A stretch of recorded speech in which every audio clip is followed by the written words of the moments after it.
Bonjour et bienvenue. L'optimisation et la réduction du poids des charges fiscales en France comme à l'international représentent des atouts de compétitivité significatifs pour les entreprises. Pour vous permettre d'alléger le poids de vos coûts fiscaux de façon directe et indirecte, Hemming s'appuie sur 30 années d'expérience et une connaissance du fonctionnement de l'administration fiscale et des collectivités territoriales. Sur ces thématiques, Hemming vous propose régulièrement des webinaires et c'est le cas aujourd'hui concernant la TVA. Les entreprises qui effectuent des opérations d'échange internationaux de biens et services doivent s'interroger sur la localisation de ces opérations pour déterminer le régime de TVA applicable. Or, l'évolution du marché montre une progression significative des opérations complexes, dont les opérations triangulaires que nous allons évoquer dans ce webinaire. Aussi, face à une réglementation complexe, une bonne maîtrise des différentes situations est nécessaire pour prévenir les risques fiscaux liés à un traitement fiscal erroné ou à l'absence de respect des modalités d'application de la réglementation. Une gestion correcte et efficace de la TVA aboutit également à une optimisation des règles existantes, ce qui se traduit généralement par un gain financier pour l'entreprise. Votre entreprise réalise des opérations triangulaires et vous souhaitez avoir la maîtrise des règles de facturation s'y référant et les obligations déclaratives qui en découlent, eh bien ce webinaire est fait pour vous. Nous vous proposons donc ce webinaire TVA sécuriser vos opérations triangulaires. Et nous accueillons nos deux intervenants aujourd'hui. Moïtsa Brogovsek, bonjour. Bonjour. Vous êtes fiscaliste international chez Hemming et François-Marie. Bonjour François. Bonjour. Vous êtes directeur des opérations fiscales chez Hemming. Avec ce webinaire, Hemming souhaite vous aider à valider et sécuriser le traitement de la TVA afférente à vos opérations complexes. Et nous vous proposons le programme suivant. Le régime du droit commun par opposition au régime de simplification, les opérations intracommunautaires et les opérations hors Union européenne, et enfin les obligations déclaratives avec les enjeux et les risques. Ce webinaire est un webinaire interactif. N'hésitez pas à poser vos questions. Vous utilisez la petite fenêtre de chat qui apparaît sur la droite de votre écran. Je vous incite à poser vos questions tout au long de cette présentation pour que nous puissions avoir le temps de recueillir vos questions et éventuellement d'y répondre tout au long de cette présentation. Nous démarrons avec vous, François, pour un rappel du contexte en guise d'introduction de ce webinaire. Merci. Alors, afin de rappeler le contexte dont on parle pour les opérations triangulaires, il s'agit en fait d'opérations de vente en chaîne, avec une spécificité, bien sûr, dont on va parler aujourd'hui. Mais d'abord, qu'est-ce que la vente en chaîne? La vente en chaîne, ce sont d'abord des ventes successives de biens meubles corporels. Et ça vise tous les biens meubles corporels qui sont non soumis à des régimes fiscaux particuliers. On exclura donc de ce schéma, par exemple, les ventes d'œuvres d'art, de biens d'occasion, les biens montés ou installés, ou également tout ce qui est lié aux alcools ou au vin. Donc, ce sont des ventes en chaîne avec des régimes particuliers. La vente en chaîne, d'abord, la première définition, c'est qu'il faut y ait au moins 2 ventes successives, ou plus, et une seule livraison physique.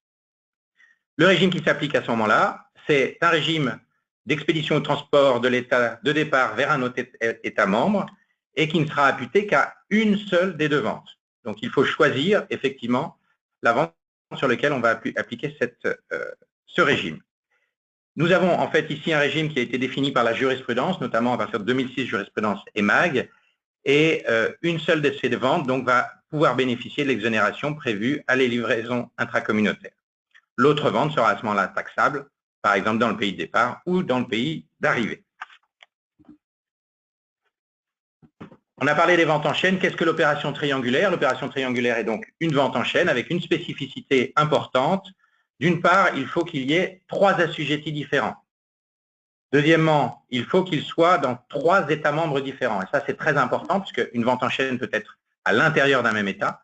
Ici, on est dans un cas où il faut 3 États membres différents. Et nous verrons les cas si l'un des 3 se situe hors Union. On aura un exemple un peu plus tard. Et bien sûr, on l'a dit tout à l'heure, pour avoir une opération triangulaire, il faut qu'il y ait 2 ventes et un seul flux de biens physiques.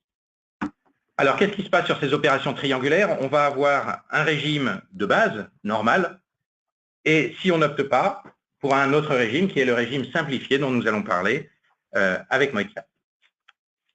Oui, alors, prenons par exemple un équipementier automobile français qui vend des pièces détachées à son client qui est, lui, basé en République tchèque. qui les vend ensuite à un constructeur automobile basé en Roumanie. Donc, pour des questions liées, c'est souvent des questions liées au coût de transport, la marchandise est envoyée directement de la France vers la Roumanie. Donc, nous sommes ici donc bien dans une opération triangulaire. Nous avons 3 assujettis, 3 États membres différents et une seule livraison physique.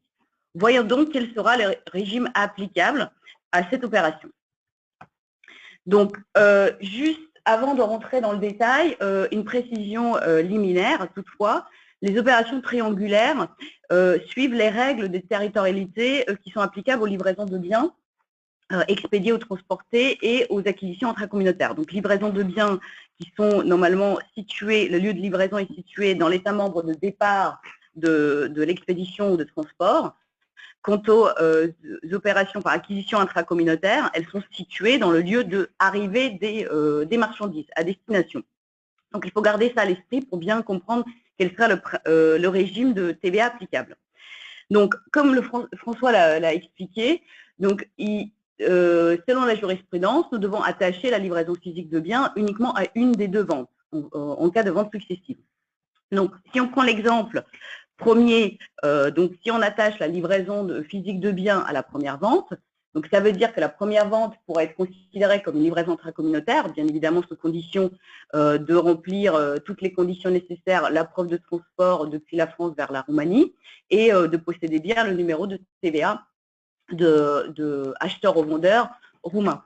Et la deuxième vente donc, va être une vente qu'on va appeler une vente locale, donc puisque par principe la vente locale, son transport est imposable au lieu, à l'endroit où se situe le bien au moment de la vente. Donc cette deuxième vente va être considérée comme une vente locale, donc taxable en Roumanie. On y reviendra un petit peu plus tard dans les détails.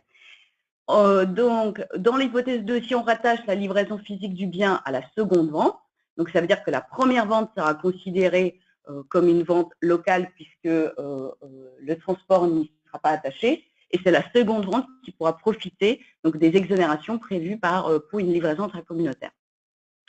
Donc, les raisons, donc ici, par exemple, dans un second cas, si la première vente est considérée comme une vente locale, à raison de cette livraison intracommunautaire qui suit cette vente locale, qui sera réalisée à partir de la France, acheteur ou vendeur doit normalement s'identifier à la TVA en France, quand bien même il réalise une opération qui est finalement exonérée de TVA. Donc, on voit bien ici donc l'importance de savoir à quelle opération on va rattacher la livraison de biens. Vous avez la possibilité de poser vos questions, n'hésitez pas. Alors peut-être déjà une première question. Comment sait-on à quelle transaction est rattachée la livraison physique du bien? Alors, normalement, cette information doit figure normalement dans les conditions générales de vente ou dans le contrat. Elle peut également être déduite de, par exemple, l'incoterme qui était utilisé par les différents protagonistes. Cependant, par exemple, les incoterms comme ex-work sont généralement à éviter dans ce genre de situation, puisque l'administration fiscale peut remettre en cause, par exemple, l'exonération prévue pour les livraisons intracommunautaires. Si rien n'est prévu dans les contrats, on peut, selon la jurisprudence, prendre en considération l'ensemble des circonstances, c'est-à-dire, par exemple, si mon acheteur ou vendeur m'a communiqué le numéro de TVA dans le pays d'arrivée des marchandises, on peut supposer que c'est lui qui prend en charge le transport et qu'on se retrouve ainsi dans une livraison intracommunautaire exonérée. Donc, analysons un petit peu plus en détail donc, ce régime de droit commun. Donc, on a bien une vente de vendeurs français vers acheteurs ou vendeurs tchèques. Ensuite, une deuxième vente donc, entre acheteur ou vendeur tchèque et son client basé en Roumanie, et une seule livraison de biens. Donc, hypothèse 1. Donc, conformément donc, à l'article 32 de la directive, le lieu de taxation de cette première opération est le pays de départ de marchandises. Donc, cependant, donc, comme on le sait, cette livraison peut être exonérée si un certain nombre de conditions sont remplies, et notamment si le B, donc acheteur ou vendeur, nous communique son numéro de TVA en Roumanie. Donc, si nous communique le numéro de TVA en Roumanie, donc ça veut dire que le vendeur français va pouvoir réaliser une livraison intracommunautaire à destination donc, de la Roumanie, donc de client final, en vertu de l'article 262 ter du Code général des impôts, ou bien vous pouvez également faire la référence à l'article 138.1 de la directive, puisqu'on est dans une opération européenne. Et B va réaliser, donc acheteur ou vendeur tchèque, une acquisition intracommunautaire en Roumanie, donc puisqu'on l'a dit tout à l'heure par principe, une acquisition est taxable au lieu d'arrivée de marchandises. Donc cette acquisition intracommunautaire va être suivie d'une livraison locale, normalement taxable puisque en absence de transport, donc en Roumanie. Donc à savoir ensuite si le acheteur ou vendeur B doit facturer sur sa facture la TVA roumaine, il va falloir regarder en détail la réglementation qui s'applique en droit roumain, en sachant s'il applique ou pas le principe de renversure de redevable lorsque la facture émane d'une société qui n'est pas établie sur le territoire roumain. Donc, hypothèse 2, c'est que le B ne communique pas de numéro d'identification dans l'État membre, donc dans l'autre État membre, c'est-à-dire en Roumanie. Dans ce cas-là, les conditions d'une livraison intracommunautaire ne sont pas remplies. Donc A, notre vendeur français va réaliser ce qu'on appelle une opération taxable en France, donc qui sera par principe, qui supportera la TVA française, donc taxable TTC. B, donc acheteur au vendeur va réaliser ensuite une livraison intracommunautaire depuis la France vers la Roumanie, donc ce qui suppose qu'il sera au préalable établi en France pour pouvoir le réaliser, combien même, on l'a dit tout à l'heure, il réalise une opération exonérée. Et C va réaliser une acquisition intracommunautaire en Roumanie qui sera soumise à la TVA roumaine. Donc, précision, dans l'hypothèse où l'acheteur au vendeur fournit au vendeur français son numéro, par exemple, de TVA en France, on serait dans le même cas de figure que dans l'hypothèse 2. Cependant, attention et vraiment attention, si acheteur au vendeur nous communique son numéro de TVA tchèque, alors que le destination de bien est bien la Roumanie, il risque de se voir appliquer ce qu'on appelle le filet de sécurité et une facturation d'office de la TVA tchèque sur son acquisition, puisqu'on va considérer que l'acquisition est réputée se situer en République tchèque, ce qui ne correspond pas bien évidemment à l'opération réelle.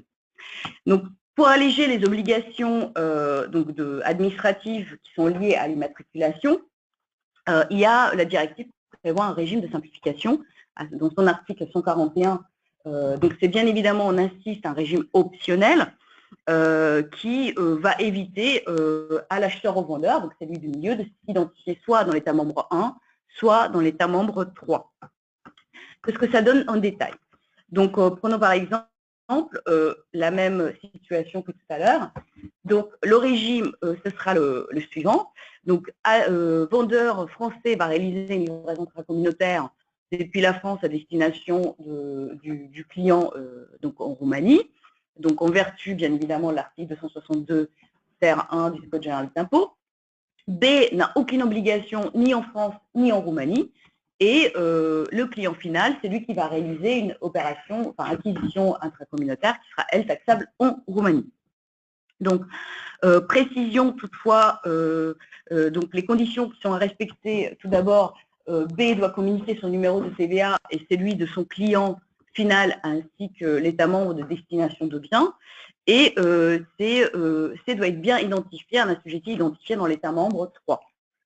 Donc, on reviendra dans quelques instants sur les obligations de vendeur en matière fiscale et déclarative, mais sachez que dans les opérations triangulaires, le formalisme est très important et s'il n'est pas respecté, on peut retomber dans le régime de droit commun. Donc, précision toutefois, la jurisprudence et la directive ne s'opposent pas à ce que C, par exemple, soit identifié dans l'État membre 1 ou B soit identifié à la TVA dans l'État membre 3, ou bien A, B, C ou C prennent en charge le transport. Sachez qu'il existe cependant les différentes interprétations entre les États membres. Juste à titre d'exemple, la France n'est pas contre à ce que le client final soit immatriculé dans l'État membre de départ.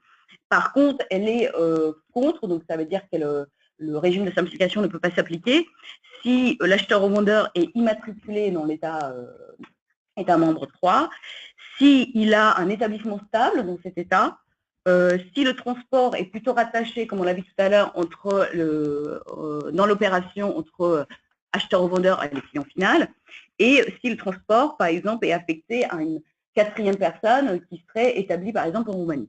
Donc, il est très important de vérifier donc, par rapport à chaque pays quelles sont les obligations et conditions respectées pour que le régime de simplification opère. Donc, juste pour résumer, la mesure de simplification permet à la société intercalaire de ne pas être identifiée dans l'État membre de départ ou l'État membre d'arrivée, et sans pour autant se voir appliquer le filet de sécurité tel qu'on le connaît. On a reçu une question qui semble peut-être importante de poser à ce moment-là et donc d'y répondre tout de suite. Il faut donc s'immatriculer dans tous les pays de sa clientèle, nous demande-t-on, François. Alors justement, c'est ce qu'on va voir là dans la synthèse. Pas nécessairement, puisque c'est l'objectif même du régime de simplification d'éviter cette immatriculation qu'on aurait dans le régime de droit commun. Donc si on reprend en synthèse, vous avez en haut le vendeur, donc A dans notre exemple français. Soit vous êtes en régime de droit commun, vous n'avez pas opté, et donc vous serez soit en vente locale, soit vers une livraison intracommunautaire, alors que si vous optez au régime de simplification, vous aurez une livraison intracommunautaire. La particularité, c'est surtout là qui répond à la question, c'est B, celui qui est au milieu, acheteur-revendeur. Dans le régime de droit commun, il devrait s'identifier, effectivement, soit dans le premier État membre, soit dans le 3e, celui de son client, alors que si vous bénéficiez du régime de simplification, c'est là l'intérêt, aucune obligation d'identification n'est nécessaire. Et donc pour le dernier, l'acheteur-revendeur, lui, il est à ce moment-là dans une situation, soit il réalise une acquisition intracommunautaire, soit une livraison intracommunautaire dans le régime de droit commun, alors que dans la simplification, il est simplement en acquisition intracommunautaire. Donc cette synthèse vous permet d'avoir une vue globale de ce que ça peut représenter d'être au droit commun ou de choisir d'opter. On vous propose à ce moment-là un petit sondage. Voilà, on a répondu à vos questions, mais vous allez aussi répondre à notre question. Voilà le sondage, la question que l'on vous propose. Quel serait en pourcentage le taux d'opération triangulaire au sein de votre entreprise? On vous donne quatre propositions, entre 0 et 25, entre 25 et 50, 50, 75, 75, 100. Vous cochez et vous soumettez votre réponse. C'est un sondage instantané. Ça va nous permettre d'avoir une petite cartographie des personnes qui nous écoutent. Donc voilà, allez-y. Quel serait en pourcentage le taux d'opération triangulaire au sein de votre entreprise, entre 0 et 25, 26, 50, 51, 75, voilà, on a pris des grandes tranches pour vous permettre de pouvoir répondre et de vous situer vis-à-vis de ces tranches que nous vous proposons.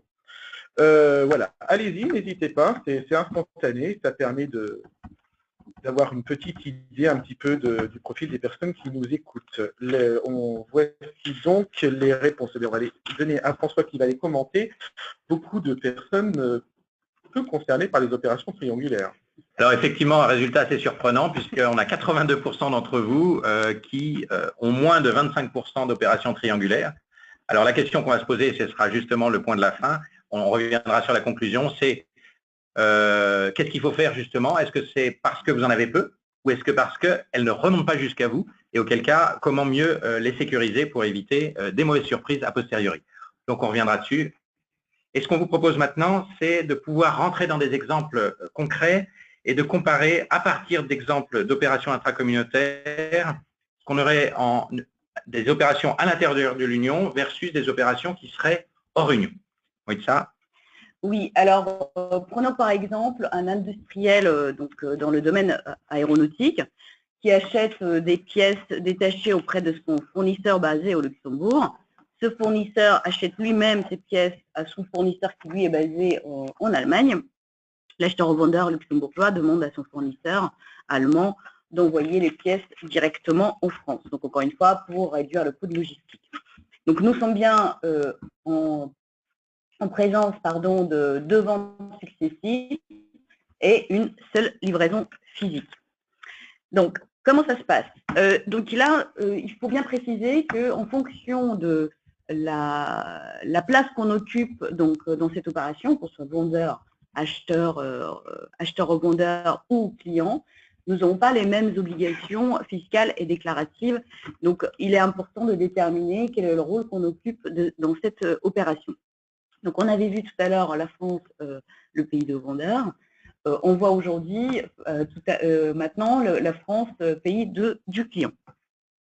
Donc, dans ce cas-là, le régime, donc, on va considérer que l'Allemand réalise une livraison intracommunautaire depuis l'Allemagne vers la France. B, donc, comme on a dit tout à l'heure, donc, le luxembourgeois n'a aucune obligation en France ni en Allemagne, hein, puisqu'on est dans le régime de simplification.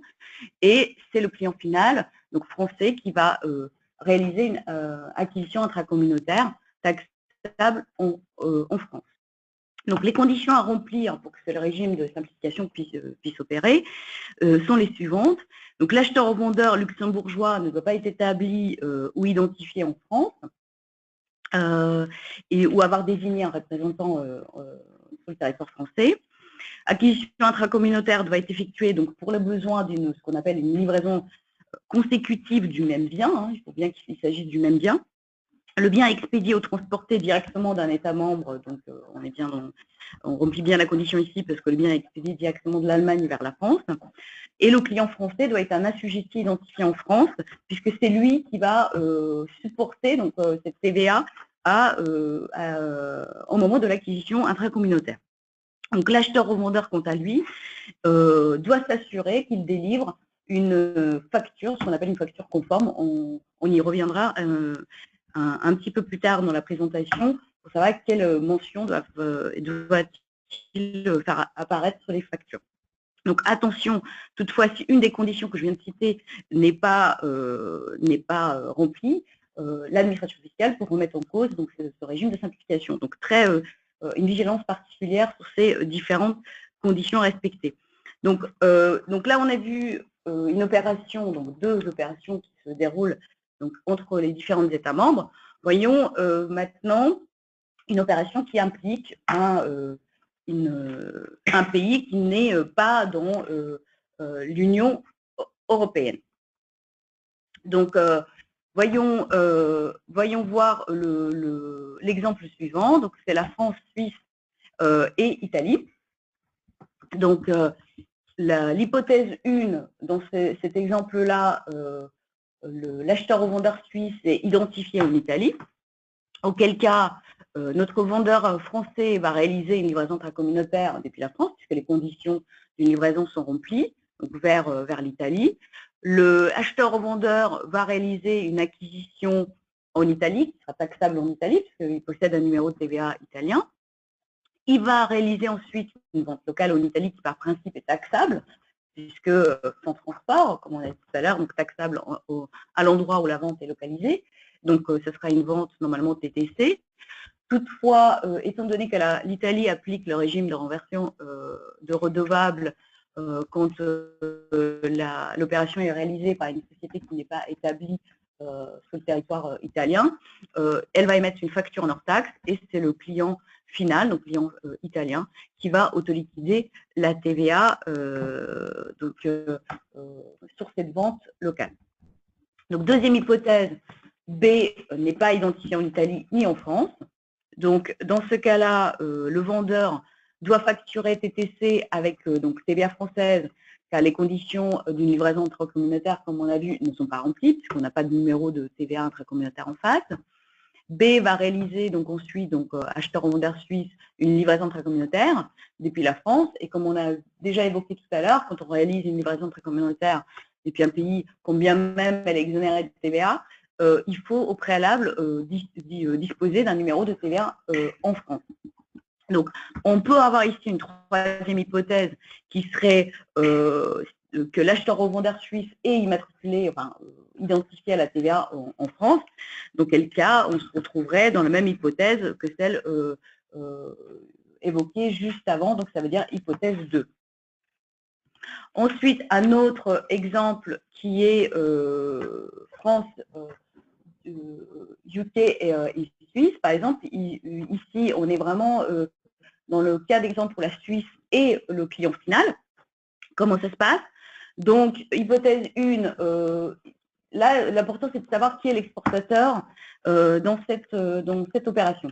Donc, si l'exportateur, c'est le vendeur français, dans ce cas-là, il va réaliser une exportation exonérée, bien évidemment, sous condition que toutes les conditions exigées pour l'exportation exonérée soient réunies, donc qu'on a bien la preuve de l'export, donc ça veut dire qu'on va utiliser ce qu'on appelait document administratif unique, donc EX1, et que le B va ensuite réaliser des opérations qu'on va considérer hors champ d'application de la TVA intracommunautaire.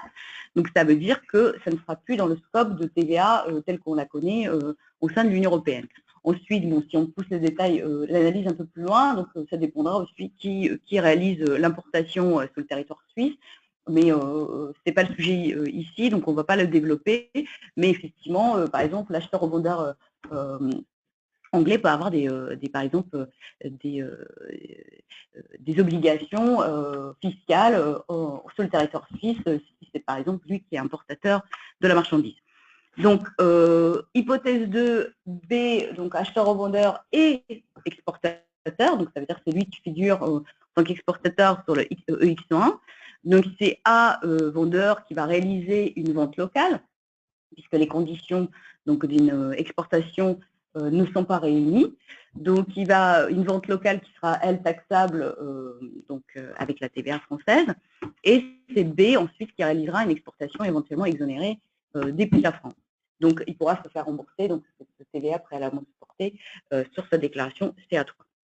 Donc, conclusion rapidement, la mesure de simplification ne s'applique pas lorsque l'assujetti B, donc acheteur-revendeur, est établi dans un pays tiers ou n'est pas identifié à la TVA dans un État membre de la communauté de l'Union européenne, autre que l'État membre de départ ou de l'arrivée des biens. Donc, on vient de voir les régimes, les différents régimes. Voyons maintenant les obligations déclaratives qui en découlent. Donc, il est très important, encore une fois, que les trois assujettis soient au courant, donc par contrat ou autrement, du fait qu'ils se retrouvent dans une opération triangulaire. Donc, chacun ayant des obligations déclaratives spécifiques. Donc, si l'un d'entre eux ne joue pas le jeu, le régime de simplification peut tomber. Nous avons d'ailleurs une question qui peut aussi servir de transition. On nous demande, y a-t-il un formalisme préalable à l'application du régime de simplification? C'est précisément ce qu'on va voir maintenant. On va le voir d'une part sur les mentions obligatoires sur les factures, on va le parcourir brièvement et vous aurez de toute manière le support à l'issue. Et puis également, nous allons regarder l'aspect concernant la France, qu'est-ce qui se passe sur les DEB et sur les CA3.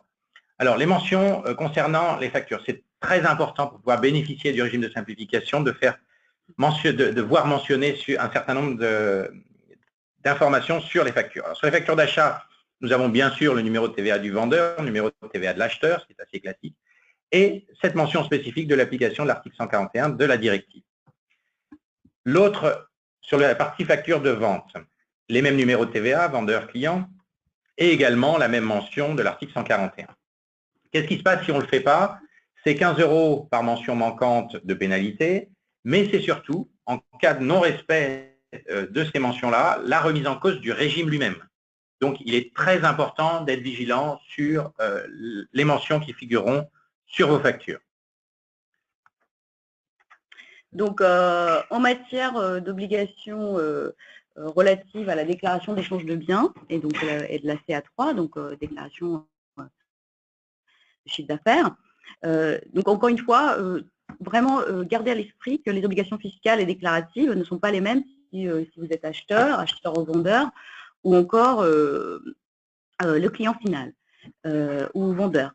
Il est donc important d'identifier votre rôle dans l'opération, déterminer exactement les formalités à accomplir. Donc, si vous êtes vendeur donc français, puisqu'on est en France, donc on va se positionner en tant que le français, donc on examinera la législation, les mentions nécessaires concernant la France. Donc, vous allez établir une déclaration d'échange de biens à l'expédition en indiquant le code régime 21 avec le numéro de TVA de l'acheteur au vendeur et le pays de destination, l'État membre final, donc l'État membre 3. Vous allez également déclarer une livraison intracommunautaire sur votre déclaration de chiffre d'affaires. Donc, ça se fait généralement en ligne 06 rubrique 34, qui suppose donc également l'existence d'une facture conforme hors taxe, sur laquelle, comme il a dit François, va figurer le numéro de TVA français, le numéro de TVA du client dans l'État membre 2, l'acheteur-revendeur, et la mention de la livraison intracommunautaire exonérée. Soit vous faites référence à l'article du Code général des impôts, soit à la directive. Et c'est conseillé, mais pas obligatoire, la mention de l'application de l'article 141 de la directive. Il faut bien évidemment également garder la preuve de transport de biens, donc en cas de contrôle, démontrer que le bien a effectivement quitté le territoire fiscal français. Si vous vous retrouvez dans la position d'acheteur-revendeur, vous allez établir donc une déclaration d'échange de biens à l'expédition d'émission d'une déclaration, puisque d'échange de biens, une déclaration d'échange de biens n'est pas une déclaration, comment dire, des transactions monétaires, mais normalement on considère uniquement les livraisons de biens quand il y a vraiment un bien physique qui est envoyé d'un État membre vers l'autre. Donc là, c'est la seule exception donc, à ce principe, puisque le bien ne transite ni par la France, ni par de France. Donc en fait, ce code régime 31 est là juste pour indiquer que vous êtes bien dans une opération triangulaire. Donc, en tant qu'acheteur ou vendeur, vous devez transmettre votre numéro de TVA à votre fournisseur pour qu'il puisse vous émettre une facture en hors taxe. Vous devez annoter votre facture, donc de la référence, comme il a mentionné François, de la référence à l'article 141 de la directive, pour dire à l'administration fiscale que vous êtes bien dans une opération de simplification de triangulaire. Vous devez demander à votre client son numéro de TVA, afin d'établir normalement une facture hors taxe. Donc, le client final aura l'obligation, quant à lui, d'acquitter la TVA dans son pays. Donc, vraiment une vigilance particulière pour annoter vos factures, avec l'article concernant les triangulaires, donc 141 de la directive, puisque en cas de contrôle, quand vous êtes acheteur ou vendeur, l'administration peut vous appliquer le principe de filet de sécurité. Donc, troisième cas, lorsque vous êtes client, donc vous déclarez normalement une acquisition intracommunautaire sur votre déclaration de chiffre d'affaires. Donc, ça se fait sur la ligne 03, donc rubrique 0031. Et ensuite, vous émettez une déclaration d'échange de biens à l'introduction en mentionnant bien le régime 11 et l'état de provenance de marchandises, l'état membre 1. Donc, mise en place de ces régimes donc sous-entend vraiment l'accord préalable des trois opérateurs. Les trois doivent être au courant qui se retrouvent dans une simplification. Donc, il est nécessaire également, justement, pour que ces régimes ne tombent pas, que vous vérifiez régulièrement l'existence et validité de numéros de vos différents interlocuteurs dans cette opération sur la base VUS. Donc, c'est une base mise à disposition par la Commission européenne qui n'est pas toujours à jour, mais elle démontre, par exemple, à l'administration fiscale votre bonne foi. Donc, ce qu'on conseille, c'est que vous vérifiez le numéro, vous faites une copie de l'écran, vous le gardez avec votre facture. Parce que, encore une fois, une vigilance particulière doit être apportée donc, à ce genre de mesures, parce que ce genre de mesures est typiquement dans le champ de mire de l'administration fiscale, puisqu'elle recoupe les différentes déclarations et les DEV. Dès qu'elle voit le code régime 31, elle épie particulièrement ce type d'opération pour ensuite, si toutes les conditions ne sont pas remplies, appliquer des pénalités qui sont liées par exemple au filet de sécurité et redresser donc le contribuable à cause de ça. Très bien. Écoutez, en guise de conclusion, je pense que vous l'aurez compris, il s'agit de bien gérer, d'appréhender ces opérations triangulaires. Ça peut vous permettre à la fois de livrer plus rapidement, de faire des économies de frais de logistique. Et quand on voit effectivement que 82% d'entre vous n'en réalisent peu, ou en tout cas n'en constatent peu, n'en suivent peu dans vos activités, il faut effectivement se poser la question, c'est est-ce qu'on a bien toutes les informations en amont sur ce type d'opération que nous aurions en interne. Alors, la condition qu'il faut bien suivre, et on l'a vu tout à l'heure assez longuement, c'est de bien respecter toutes ces règles, pas seulement les règles en interne dans votre entreprise, mais l'ensemble des acteurs de la chaîne. Et ça, c'est aussi la difficulté de cette démarche. Et si les conditions ne sont pas respectées, on le rappelle, malheureusement, c'est tout le régime qui tombe, avec derrière des obligations d'immatriculation et des pénalités, ce qui, évidemment, n'est jamais très bien pour les finances, mais également, on le voit aussi en termes d'image. On a un certain nombre de clients qui n'aiment pas du tout être cités dans la presse sur ce genre de situation, même si en réalité, il ne s'agit évidemment pas de fraude. Il y a parfois un amalgame qui est fait, et donc il est important de gérer ces différents enjeux.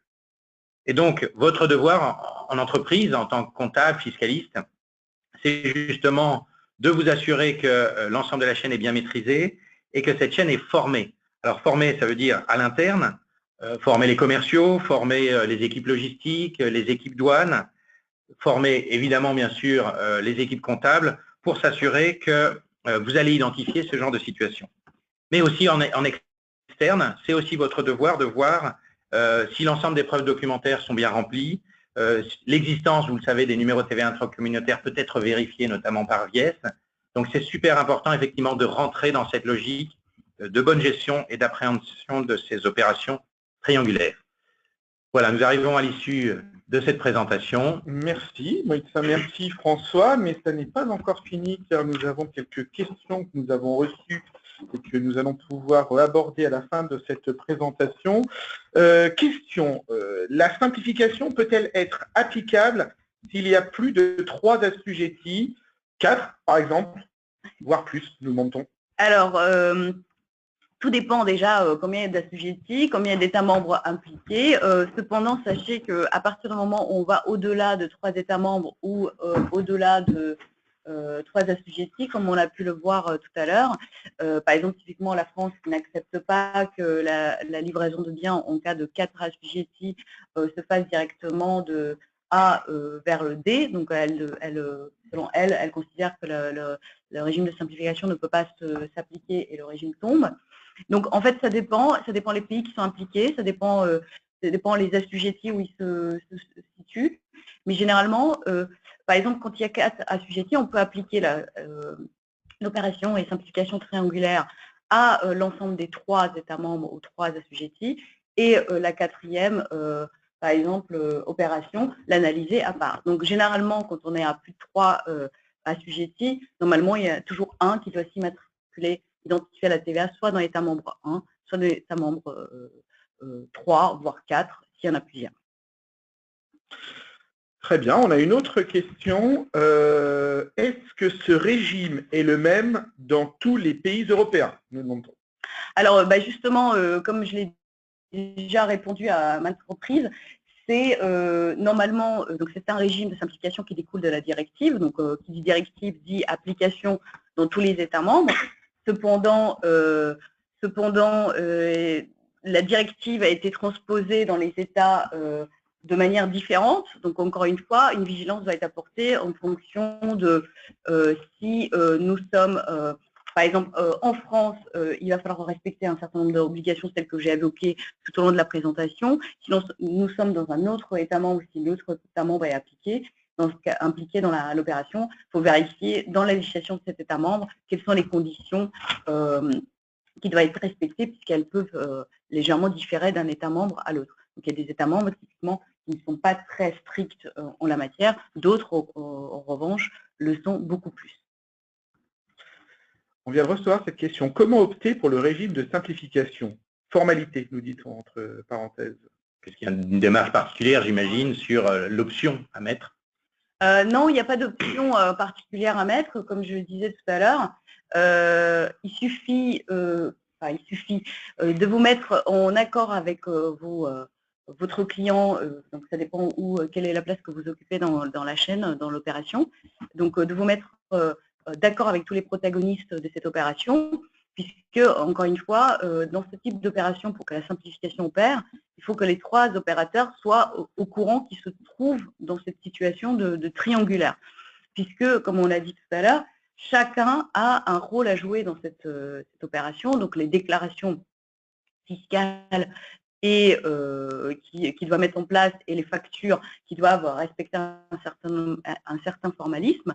Donc, en fait, les trois doivent jouer ensemble. Mais il n'y a aucune démarche, par exemple, au préalable à faire auprès de l'administration fiscale ou autre. Vous ne demandez pas, c'est pas un régime simplifié dont il a besoin de validation, par exemple, auprès de l'administration fiscale.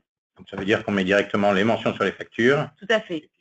Et aussi pour un conseil à donner, c'est voilà, il faut vraiment, vaut mieux le prévoir dans les conditions générales ou voilà, vraiment si vous n'avez pas dans le contrat ou sur un autre document particulier que vous retrouvez dans cette opération de triangulaire. Parfait, merci. Un bon respect du timing. Merci Moïta, merci François. Les coordonnées pour vous joindre apparaissent à l'écran. Alors, je réponds à une question qui a été posée. Oui, vous allez recevoir cette présentation diaporama par retour de mail. Comme ça, vous aurez les coordonnées pour pouvoir rejoindre nos deux intervenants. Et je réponds à une question qui n'a pas été posée. Quel est le programme des prochains webinaires? Eh bien, le webinaire flash sur la C3S, la contribution sociale de solidarité des sociétés. Prochain webinaire le 6 avril, webinaire flash, donc très rapide, entre 11h45 et 12h. La dernière opportunité pour optimiser votre C3S avec ce webinaire flash qui vous est présenté. Merci Moïta, merci François. Si on souhaite donc vous contacter, vous avez les coordonnées. Et pour pouvoir également soit retrouver ce webinaire, vous inscrire au prochain webinaire, c'est le site eming.fr. Je vous souhaite pas tout de suite une bonne journée parce que il y a toujours la question de dernière minute. C'est-à-dire que c'est toujours comme ça que ça fonctionne. Donc la toute dernière question, peut-on prendre l'option même si on est immatriculé en A et C? Alors, ouais. voilà, encore une fois, c'est une question qui ne va pas pouvoir être répondue directement, puisque tout dépend, encore une fois, dans quel État membre on se situe. Comme je disais tout à l'heure, généralement, il n'y a pas beaucoup d'États membres qui acceptent qu'on soit identifié dans l'État membre du client final. Donc, ça veut dire qu'ils n'appliquent pas la simplification. Cependant, quand on est immatriculé, par exemple, dans les États membres A, en soi, ça ne pose pas réellement de problème. Encore une fois, qui est immatriculé? Est-ce que c'est l'acheteur-vendeur? Est-ce que c'est le client final? Donc, il est un petit peu difficile à répondre à cette question de manière précise, mais par contre, on pourra y revenir par la suite et répondre à la question. Peut-être un cas concret qui vous est demandé, et du coup, on peut vous contacter, Moïta et François, directement par mail, et vous répondrez à cette question, ça sera plus simple et plus efficace. Je vous remercie de cette présentation. Merci à tous pour votre attention. Bonne fin de journée à tous. Au revoir. Merci, au revoir.